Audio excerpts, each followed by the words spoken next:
அக்கா என்ன சமையல் செய்றீங்க? மட்டன் பிரியாணி. எங்கள் அக்கா இன்னைக்கு மட்டன் பிரியாணி செய்கிறாங்க. இன்னைக்கு ஒரு புடி. இந்த இலக்கு எல்லாரும் சொல்றியே, இப்பெல்லாம் காப்பி ரைட் பண்ணாதீங்களே, ஓனா யோசிச்சு சொல்லுங்களே.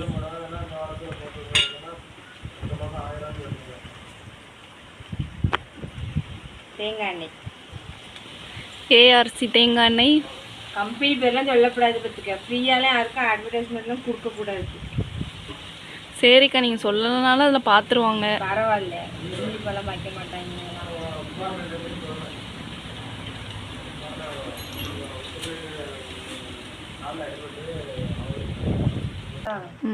ம் வேண்டாம், ஸ்டாண்டில் வேண்டாம். நெய் 200 கிராம் போட்டுக்க. 200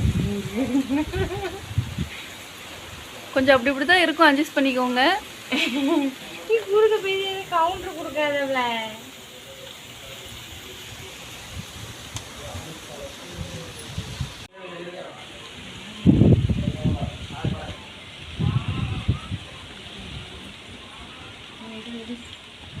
வாய்ஸ் கொடுத்துக்கலாம்.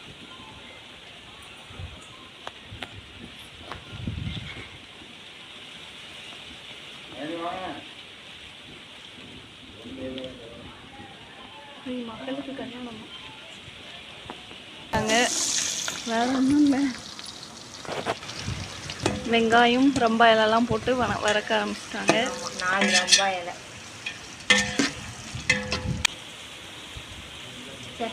ப்ரைவசியாக வீடியோ கூட எடுத்து டேஸ்ட்லாம் வேற ஆரம்பிச்சிட்டாங்க. ஏன்டா வெங்காயம் இப்போ தாண்டா வதங்கிட்டு இருக்கேன் ஒருத்தன்.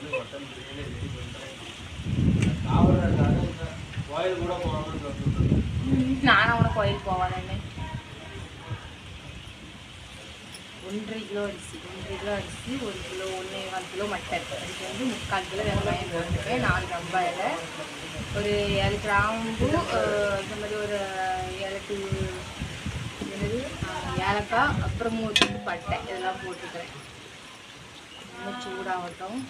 கொஞ்சம் நேரத்தில் வெங்காயம் வந்து நல்லா வதங்கி கொஞ்சம் ப்ரௌன் ஆகிற வரைக்கும் நம்மளுக்கு வந்து வதக்கிட்டு இருக்கோம். ஜூமிங்ல வந்துட்டு அடுப்புக்கு உள்ள வந்து பாருங்க. அந்த ஒரு யாரோ கூப்பிட்டாங்க. இப்படிதான் சமைப்பாரு, ஓடிடுவாரு ஃபோன் வந்துருச்சுன்னா. கரண்டி பண்ணால அக்கா நீங்க கத்தனோடனே என் பிள்ளை பயந்துருச்சுக்கா. அவன் பால் டோரா எடுத்துட்டான். இல்ல தம்பி கரண்டிய கூட பால் விளையாடுமா. நல்லா பொன்னிறமா வெங்காயம் வதங்கட்டோன்றதுனால எங்க அக்கா வெயிட் பண்ணிட்டு இருக்காங்க. கரண்டிய கொண்டு வதக்க ஆரம்பிச்சிட்டாங்க. இன்னும் கொஞ்சம் கலர் மாறணும்.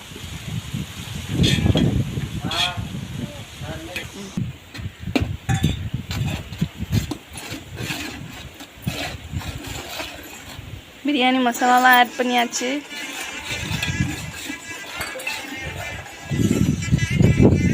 மாஸ்டர் போன ஆஃப்ல போடுங்க மாஸ்டர். ஹலோ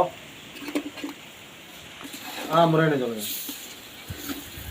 இஞ்சி பூண்டு விழுது சீட்டு முடிஞ்சிட்டா? இஞ்சி பூண்டு பேஸ்ட் எப்பயும் ஒரு 400 கிராம் அளவுக்காவது சேர்க்கணும். கொண்டு வந்த மாதிரி இல்லையானே, நான் அது என்னன்னு பார்க்குறேன். ஐயோ கிண்டுறது சரியில்லைக்கா, வாங்கி கிண்டுங்க. அடியில் இல்ல கரகரன் இல்ல சட்டியை கவுத்து விட்டுறாதுல. சொல்லுமா. ஆமா சீட்டு முடிஞ்சிட்டா? டோட்டல் எவ்வளோ வந்திருக்கு? டோட்டல் டிவிடெண்ட் எல்லாம் கட்டாயி அது கணக்கு பண்ணியா?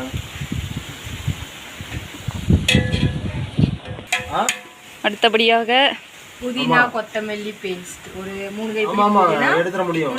நீங்க கட்டின ஆகிறதுக்கு உடனே 5 பச்சை மிளகாய் சேர்த்து அரைச்சி வச்சிருக்கேன். எங்கேயா கரெக்டாக கட்டியிருக்கீங்க? கொஞ்சம் எண்ணெய் குளிச்சு வந்ததுக்கு அப்புறம் நம்ம தக்காளி பழம் சேர்த்துக்கலாம். ஏதாவது பேசுங்க. பேசுற பாப்பாக ஊஞ்சல் அடிக்குது. எங்கள் அக்கா கண்ணு கொஞ்சம் எரியுது. அடிக்கிறதுனால புகை தீல அடுப்பு வெளியே வருது, அடுப்பில் எரிய மாட்டேங்குது. கொஞ்சம் எண்ணெய் கொப்பிச்சதுக்கு அப்புறமா இதில் நம்ம தக்காளி பழம் போடலாம். சரியா? தக்காளி பழம் வந்து ஒரு 1/2 கிலோ அளவுக்கு எடுத்து நீளமாக வெட்டி வச்சுருக்குறோம். கொஞ்ச நேரத்தில் ஒரு 2 நிமிஷத்தில் தக்காளி பழத்தை போட்டு இன்னும் சமையல் பண்ணி என்ன பண்ணிட்டு இருக்கா? பேசிட்டு இருக்கேன். இப்போ எப்படி வேலையை விட்டு தூக்கிடுறேன் பார்த்து.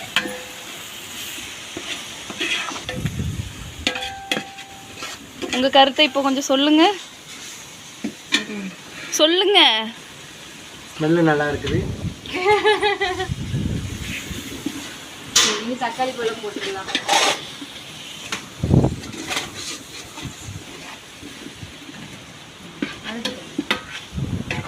உப்பு சேர்த்துக்கலாம். என்ன கமெண்ட் கொடுக்குறது பத்தியா? இந்த ரேடியோ ஸ்டேஷன்ல வேலை பார்த்துட்டு இருக்க நீ. நான் பேச நம்ம வந்து உப்பு சேர்த்தாதான் தக்காளி நல்லா வதங்கும்.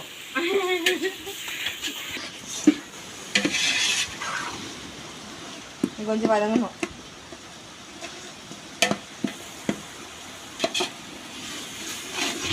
கிண்டுவானா அவன்?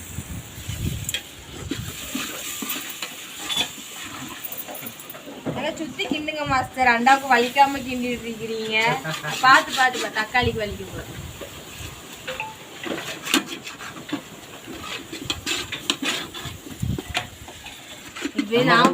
நம்ம கொஞ்சம் வேகமா கிண்டுனா கேமராமேன் உணர்ச்சி வசப்பட்டு நம்மளை திட்டுறாங்க. அதனால நம்ம வந்து இப்படி கிண்டுறது பெட்டர்னு தோணுது.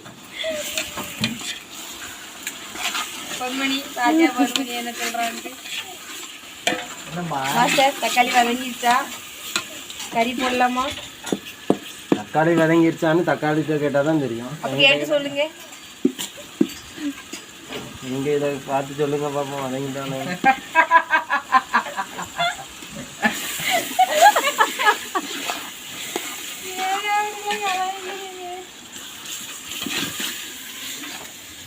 அடுத்ததாக எங்க அக்கா மட்டன் கொண்டு வராங்க. மெயின் ப்ராப்பர்ட்டி வருது. இதுல கொஞ்சம் உப்பு, இஞ்சி பூண்டு, வத்தல் தூள் போட்டு வேக வச்சு எடுத்து எலும்பு ரசத்துக்கு என்ன ரெடி பண்ணி வச்சிருக்கேன். எலும்பு ரசத்துக்கு நல்லா போட மாட்டேன். என்ன அவ்வளவு எலும்பாதான் இருந்த மாதிரி இருக்கு. என்ன நீ எனக்கு அசிங்கப்படுத்திட்டு இருக்கீங்க. இது வந்து மட்டன் பிரியாணி. ஓடல 2 சிக்கன் பீஸ் கிடக்கும். சிக்கன் பீஸா இல்ல. எனக்கு டேஸ்ட் பார்க்க தெரியாது. நவுண்டுறது வெட்ரு. பச்சை வாசனை போயிடுச்சா? இன்னும் கொஞ்சம் இன்னும் 2 நிமிஷம் வதக்கினா பச்சை வாசனை போயிடும். தக்காளியா இன்னும் தக்காளி இது கறியோட சேர்ந்து வதங்கிடும். நம்ம தக்காளி முழுசாலாம் வதக்க கூடாது. ஒரு 1/2 வெக்கட வதக்க கறியோட சேர்ந்து வதங்கினாலும் அந்த ஜூஸ் வந்து மட்டன் நல்லா இறங்கும். மாஸ்டர் சொல்றத நீங்க கேட்க மாட்டேன்றீங்க. நான் கறி கம்மியா தான் போட்டிருக்கேன். நீங்க 1.5 கிலோ அரிசினா நீங்களும் 1.5 கிலோ கறி போட்டா நல்லா இருக்கும். ஆமா கண்டிப்பா. நான் வந்து பிரியாணிக்குன்னு சொல்லி வெட்டி கேட்கல. அதனால குட்டி குட்டி பீஸா வெட்டி போட்டேன். இவங்க மாஸ்டர் இல்ல, மந்திரம். எங்க தம்பி காடிடா ஜெகதா பாத்துக்க. உன் பொண்டாட்டி யோசிப்பாங்க, எனக்கு ஒரு நாள் ஒன்றும் கிண்டி தரல. மைண்ட் வாஷ் இவ்வளவு தூரம் வருதா? பரவாயில்லையே. நெக்ஸ்ட் டைம் பிரியாணி பண்ணும்போது லைவா போட்டுறணும். அப்போதான் போயிட்டு லைவா பார்த்துட்டு வீட்டுக்கு போனோடனே உடனே ரியாக்ஷன் தெரியும். நேற்று பப்ஜி மேட்ச் விளாண்டுட்டு இருந்தேன் செல்ல. இந்த கப்பில் 2.25 அளவுக்கு நம்ம அரிசி அளந்துருக்கோம். இப்போ மட்டன் தண்ணி இருக்குது. இது நம்ம இதில் அளந்து போட்டுக்கலாம். இப்போ இதில் 3/4 டம்ளருக்கு வந்திருக்கு. இது கொஞ்சம் விட்டோன்னா கொஞ்சம் நேரத்துக்கு அடி பிடிக்காமல் நல்லா கொதிச்சு அந்த மசாலா எல்லாம் கறியில் இறங்கும். அதுக்கு தண்ணி ஊற்றிருக்கோம். ஒரு 2 நிமிஷம் கொதிக்க விட்டுட்டு அதுக்கப்புறம் நம்ம இன்னும் கொஞ்சம் தண்ணியெலாம் ஊற்றிக்கலாம். தண்ணி ஊற்றிக்கோமா? இதில் பார்த்தீங்கன்னா 1 கப் அளவு தேங்காய் பால். நம்ம 5 இதுக்கு தண்ணி ஊற்றணும். அதில் 1 இது ஊற்றிட்டோமா இன்னும் 4 இதுக்கு நம்ம தண்ணி அளந்து ஊற்றணும்.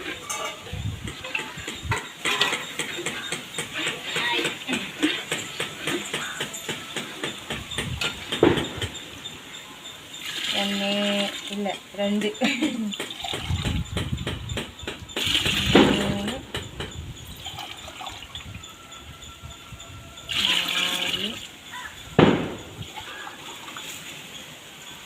5 இன்னும் மூடி போட்டு கொதிக்க விட்டுற வேண்டியதுதான். கொதிச்சதுக்கப்புறம் பார்த்துக்கலாம். முடியுங்க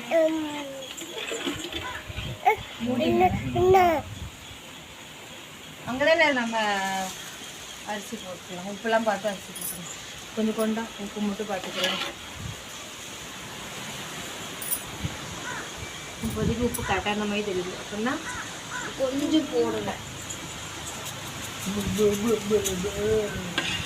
பயப்படாத சரி. ஆனால் காரம்லாம் கம்மியாக தான் இருக்கும். ஏன்னா பிள்ளைகள் வச்சு சாப்பிடணும்ல, அதுக்காக காரம்லாம் கம்மியாக தான் சேர்க்கணும். ஆமாம். நீ கொதிச்சதுக்கப்புறம் அரிசி போட்டுக்கலாம். நான் அரிசி எப்போ ஊற வச்சேன்னா அடுப்பு பற்ற வச்சதுக்கப்புறம் தான் அரிசி ஊற வச்சுருக்கு. எல்லாம் வதக்கிறதுக்கோ 20 நிமிஷம் 1/2 மணி நேரம் ஆகிருக்குமோ அரிசியும் நல்லா ஊறியிருக்கும். கொதிச்சதுக்கப்புறம் அரிசி போட்டுருவோம். ஆனால் அரிசி எங்கே இருக்குன்னு தெரியும். இங்கே தான் வச்சுருக்கீங்க. ஏன்டா தண்ணி நல்லா கொதிச்சிருச்சு. அரிசியை எப்படி போடணும்? இப்படிதான் போடணும்.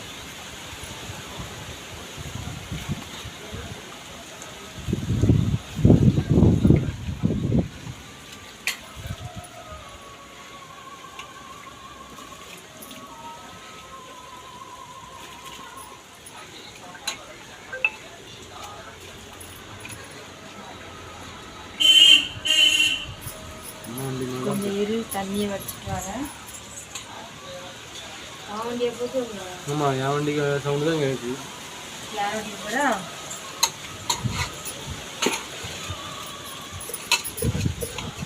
காருக்கு வச்சு ஜிபிஎஸ் மாட்டணும்.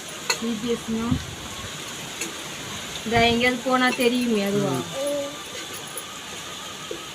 நம்மளுக்கு அதெல்லாம் கொஞ்சம் ஓவராக தம்பி. அக்கா, நம்ம ஏதோ பக்கம் நிறைய வண்டி ஆட்டோ போட்டானுங்க தெரியுங்களா?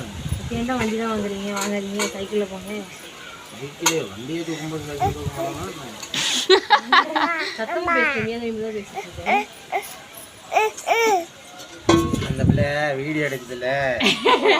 என்ன மிமிக்கிறியா? கொஞ்சம் கொதிக்கிட்டு அதுக்கப்புறம் யூஸ் பண்ணீங்கன்னு தெரியாது எனக்கு. இது எங்கள் சின்ன மாமியார் சொல்லி கொடுத்த டிப்ஸு. இப்படி பண்ணும்போது நீங்கள் மேலே கங்கு வச்சாலும் சரி, இப்போ நம்ம நார்மல் ஸ்டவ்வில் தம் வச்சாலும் சரி, மேலே உள்ள அரிசி மட்டும் ட்ரை ஆகிரும். பார்த்துருக்கீங்களா? சில பேருக்கு ட்ரை ஆகும். எனக்கு அந்த மாதிரி ஆகும். பட் இப்படி வைக்கிறனால அது வந்து ட்ரை ஆகாது.